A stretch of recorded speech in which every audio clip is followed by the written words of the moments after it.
What's up guys, welcome back to another episode of the KPR Career Mode. If you haven't watched the last one, I would strongly recommend you go watch it. We played Norwich, and yeah, I don't want to ruin the result right now. I'll ruin it in 5 seconds if you haven't gone. So 5, 4, 3, 2, 1. We beat them 7-2 away, which is why we leapfrogged them on the table, and we're now in 3rd and they're in 4th.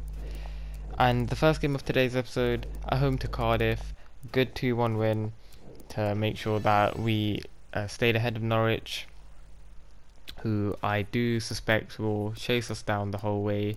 So in order to make sure we don't drop out of 3rd, we have to win probably at least most of our matches, if not all of them, because Norwich started the season flying. They've obviously dropped off, but yeah, we can't take that for granted, you know.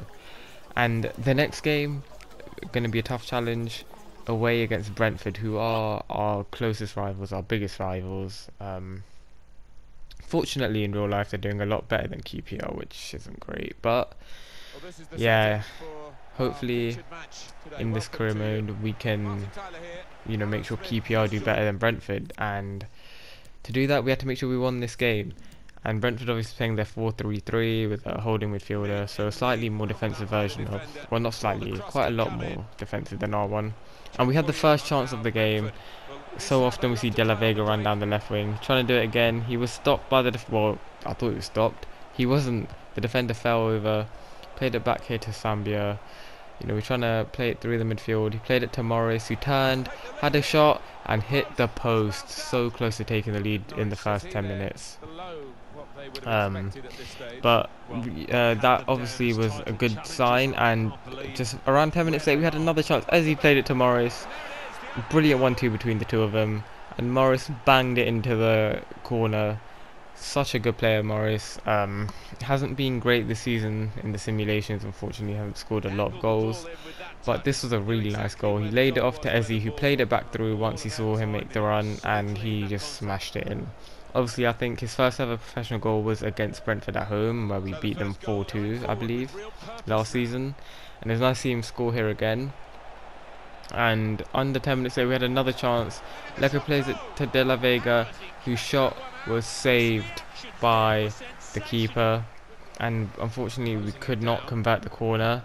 But we kept the pressure on, and Zambia intercepted here, played it to De La Vega, who had so much space and just hit into the bottom corner. Really clever finish, really good goal, and we went 2-0 up, and we celebrated in front of the fans. Obviously Brentford fans were booing, but we didn't care. We put so much pressure on them.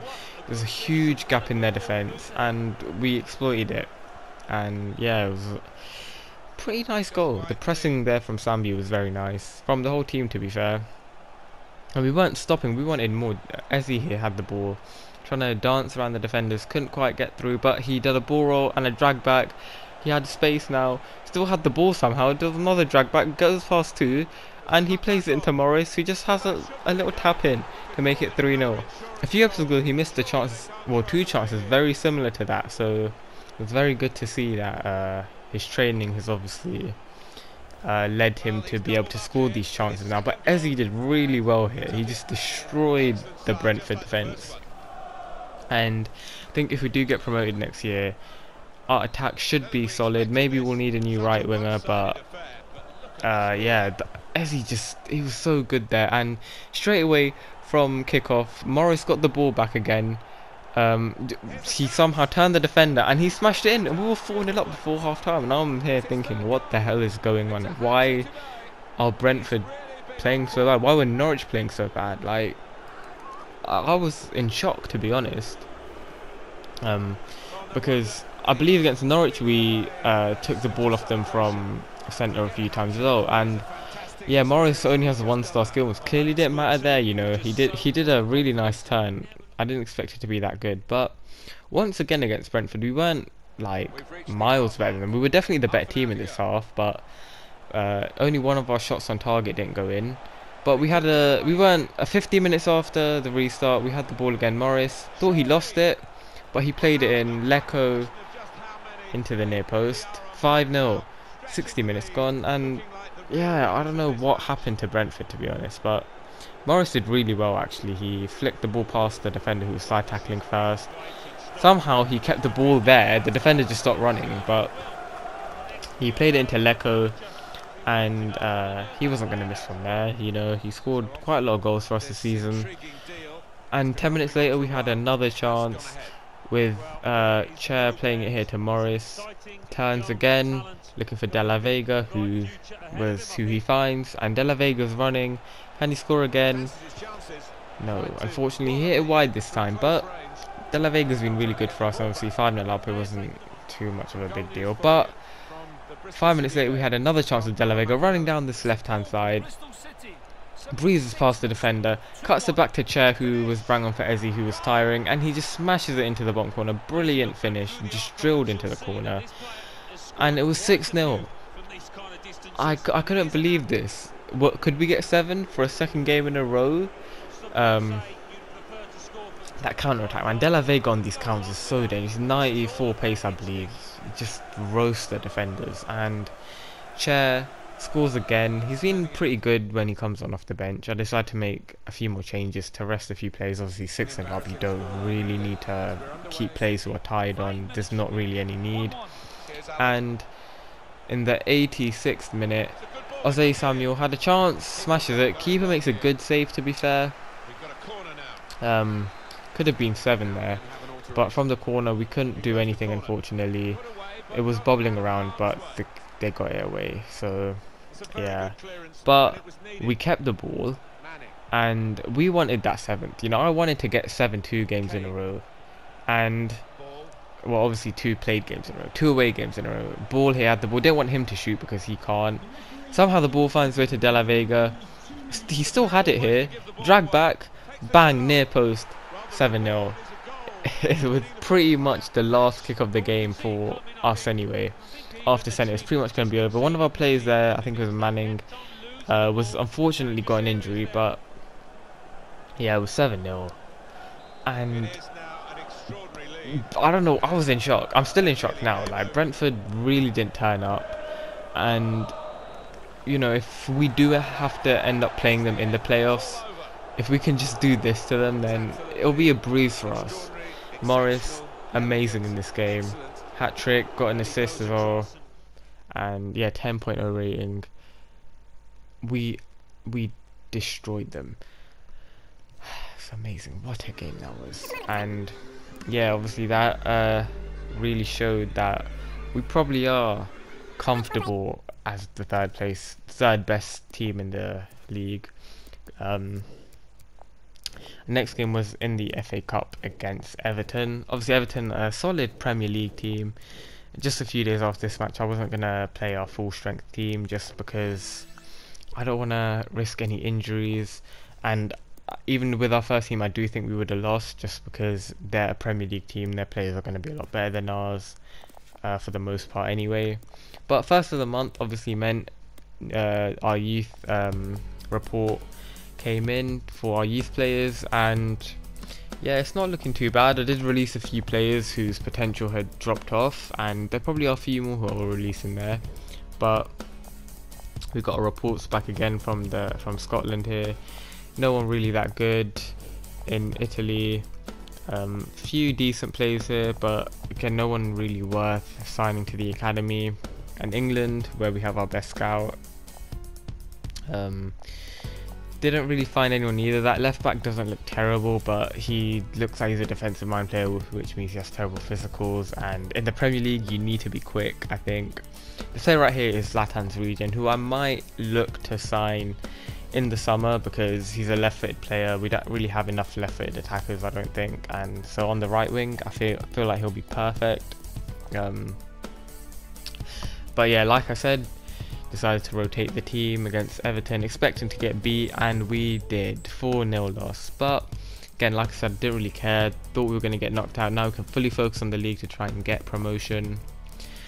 And the first game after the Brentford game in the league was at home to Bristol City. We destroyed them 4-1, and I think this really just shows the progression we've made. Obviously last season was very inconsistent, we were drawing a lot of these type of games, even losing a couple of them, but now we're comfortably beating them, not even just by a couple goals. 3 goals is quite a big win, and yeah, it's really nice.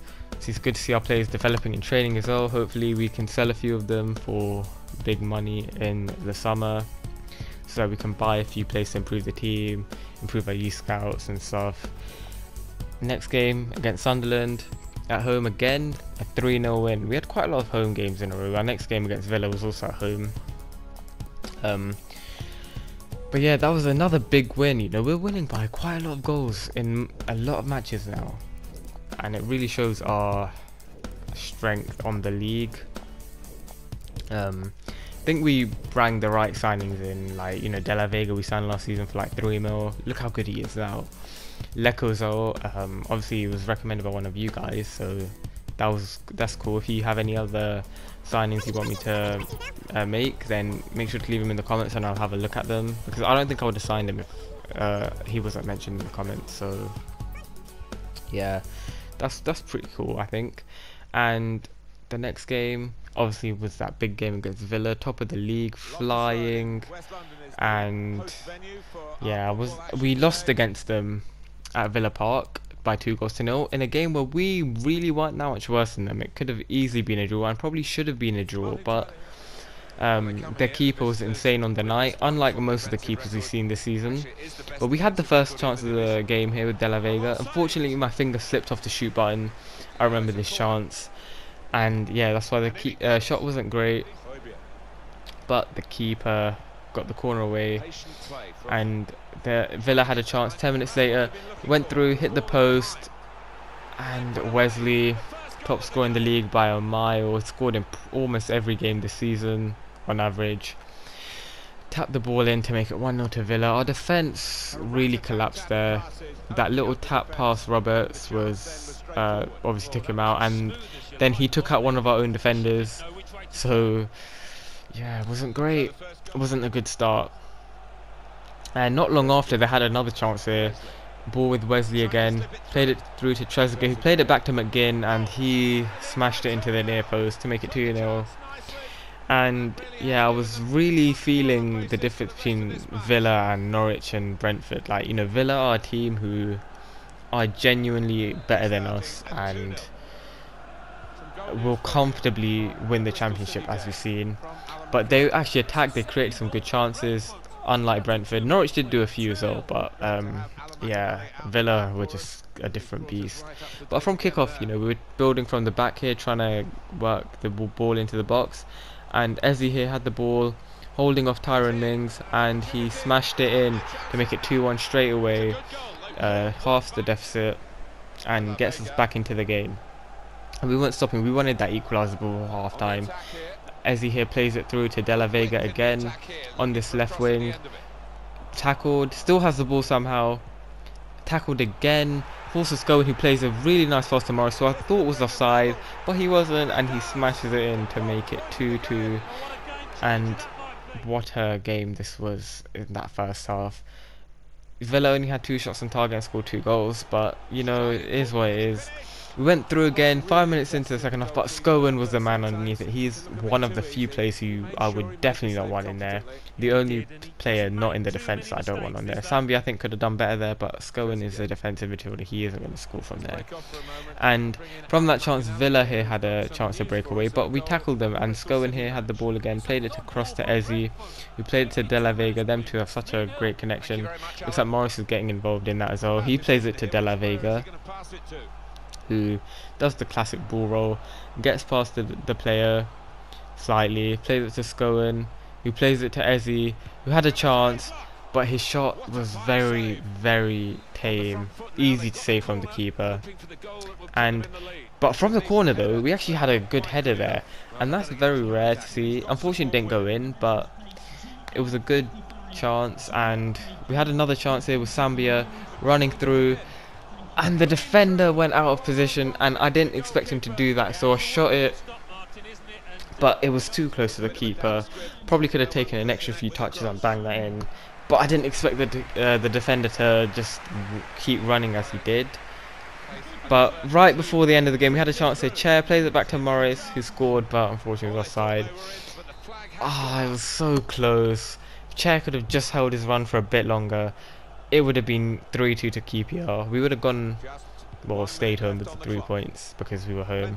But instead, Villa here had a counter-attack. Cornet running down the right wing, crossed it to Wesley. Our keeper and our defender had a mare, but Wesley also had a mare. That's what I was trying to say. That's why I muddled the two words together. And he tried an overhead kick, but here wide. And from the stats, you can see that we had a lot better shot accuracy than Villa. We had a lot more of our shots on target. Unlike them, they had a lot off target. And 2 of their 3 shots on target ended up in goals. Only 2 out of our 7 did. But yeah, it is what it is. Villa are clearly a good team. And I think a draw against them, considering how good they are and how much better they are than the rest of the league, that's a good result. You know, I'll take that. And they also did us a favour by beating Stoke, as you can see there on the right. Norwich also lost to Sheffield United. So we end the episode 3 points clear on Norwich with a game in hand. And 3rd place looks very good for us. Thank you for watching another episode of the QPR Crew, and if you enjoyed it, make sure to like, comment and subscribe, and I'll see you in the next one.